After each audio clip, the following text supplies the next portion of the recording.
Ito nga pala ang aking lumang motor na si Suzuki Raider 150 Carburetor 2015 model MotoGP Blue, pero nabili ko siya sa kasa 2017. Napakasulit ni Suzuki. What's up guys, for today's video? Magso-solo ride na naman ako. Ito talaga ang pinakagusto ko, ang pagiging solo rider. By the way, gamit ko nga pala ang motor kong lolo na 9 years old, na si Suzuki Raider 150 Carburetor. Dito nga pala ako sa Lapu-Lapu City at nagpapagas muna.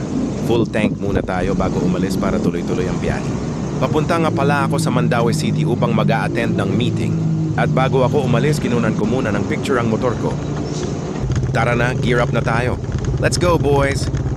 By the way, habang nasa biyahe ako, kwento ko lang muna tungkol sa motor ko na ito. Ito nga pala ang aking lumang motor na si Suzuki Raider 150 Carburetor 2015 model MotoGP Blue, pero nabili ko siya sa kasa 2017. Medyo may kalumaan na talaga ang motor na ito. 9 years old na itong motor na ito this year, 2026.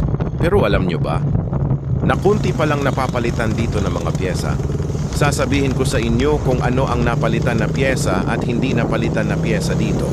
Ang mga napalitan lang dito ay alin sa mga sumusunod. Una, battery.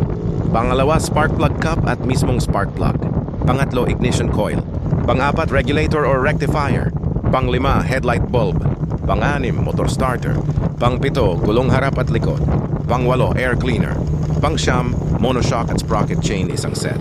The rest dyan, sa hindi ko nabanggit. Stock pa lahat at hindi ko pa napapalitan. Napakasulit ni Suzuki.